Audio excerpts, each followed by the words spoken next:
Alright, my little story lovers, it's only me, Wordsworth, the storyteller, and thanks for coming back and listening to yet another story. This time it's the Lewis Carroll classic, Alice in Wonderland. One sunny afternoon, Alice and her sister were sitting in the garden. Her sister had her nose in a book and Alice was bored. She was just about to begin making a daisy chain when a white rabbit with pink eyes ran past. I'm late, cried the rabbit. The rabbit scurried off across the lawn. Oh, my ears and whiskers, he cried, diving down a round, dark hole. Wait for me, called Alice, running after him. She peered down the hole and, before she knew it, Alice felt herself falling. Down, down she went.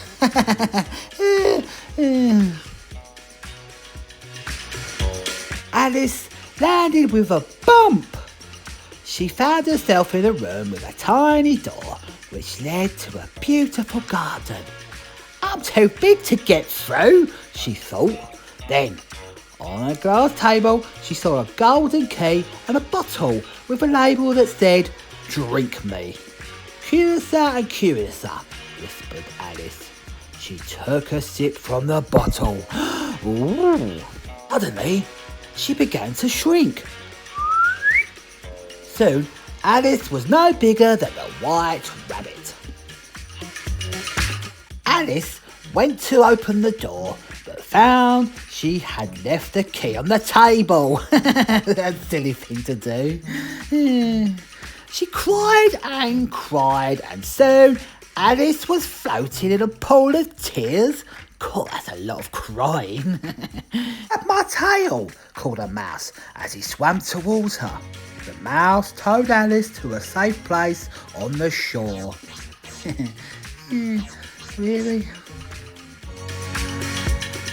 After a while, Alice heard the pattering of footsteps as the white rabbit ran up to her. My goodness, I'm late!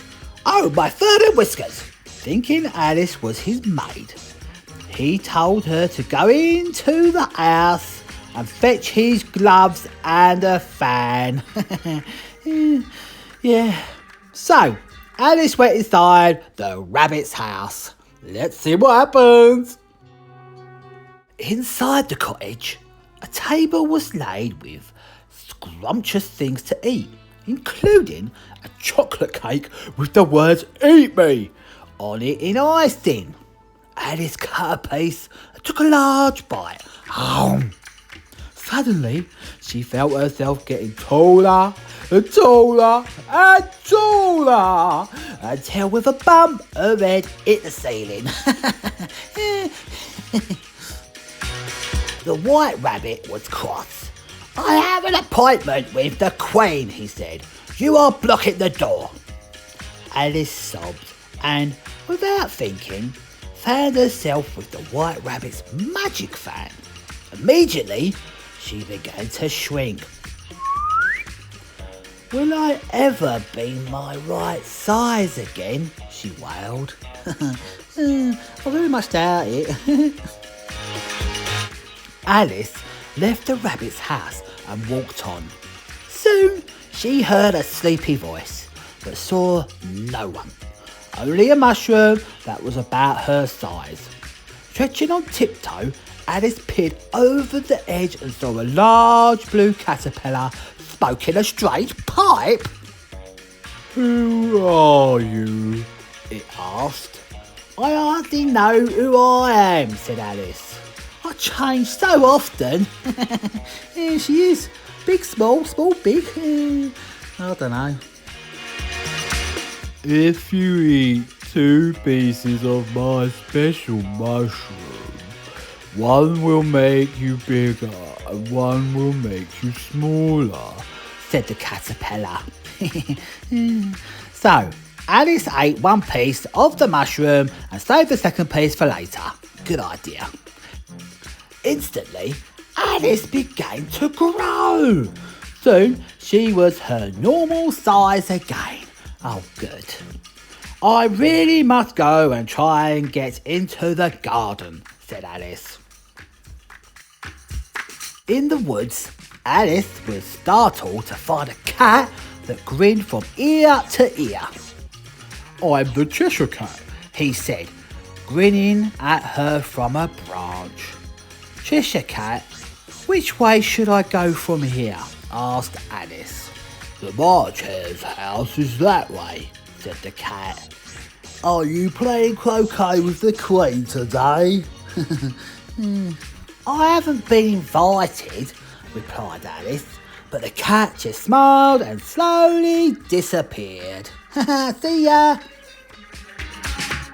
Alice followed the Cheshire Cat's directions until she came to a pretty garden, where the March Hare and the Hatter were taking tea under a tree.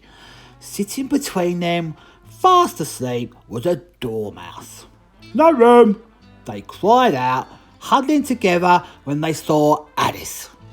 There's plenty of room, she said crossly and sat down.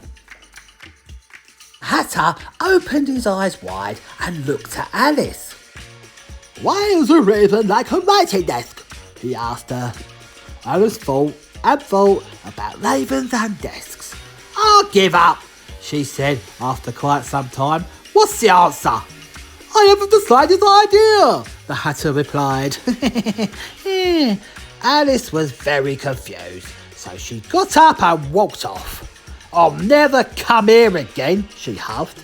This is the stupidest tea party I've ever been to. Alice left the garden and walked back to the woods. She found a door that led back to the glass table with the golden key. Nibbling the second piece of the caterpillar's mushroom, Alice shrank. Soon she was small enough to fit through the tiny door and enter the little garden. There she found pretty heart-shaped trees and brightly coloured flowers. Ooh, very nice. Suddenly, a procession came towards Alice, and there were shouts of, "The Queen! The Queen!" Alice saw the White Rabbit, the Knave of Hearts, and then the King and Queen of Hearts. "Who are you?" asked the Queen. Alice, your Majesty," replied the girl. "You shall play croquet," commanded the Queen. Alice thought she had never seen such a curious croquet ground in her life. The croquet balls were live hedgehogs and the mallets live flamingos. The card soldiers had to use their hands and feet to make the arches. The players all played at once, without waiting for turns, quarrelling all the while and fighting for the hedgehogs. In a very short time, the Queen was in a furious temper and went stamping about and shouting, "Off with his head!" about once a minute. Oh, it's not very nice, is she? Alice was looking around for some way to escape when she noticed the Cheshire Cat had appeared. "How are you getting on?" asked the cat. "I don't think they play at all fairly," Alice said in a rather complaining tone, "and all they do is quarrel." "How do you like the Queen?" asked the Cheshire Cat in a whisper. "Not at all," replied Alice. Suddenly, someone yelled, "The trial started!" In a courtroom, the Knave of Hearts stood before the King and Queen. The White Rabbit began to speak.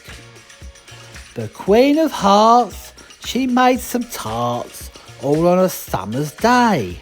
The Knave of Hearts, she stole those tarts and took them quite away. "Ooh! Call the witness!" cried the King. As Alice took to the witness stand, she had the curious feeling that she was starting to grow. "What do you know about this business?" the king asked Alice. "Nothing whatsoever," replied Alice. The king asked the jury to consider their verdict. No, sentence first, verdict after," cried the queen. "Stuff and nonsense," said Alice loudly. "The idea of having the sentence before the verdict." "Off with her head," screamed the queen. But now Alice was almost her full size. "Who cares for you?" she shouted. "You're nothing but a pack of cards." At this, the whole pack rose up and came flying down upon Alice. The cards were soon spinning all around her. So Alice closed her eyes and wished them away. Good idea. Suddenly, Alice found herself laying on a bank in the garden.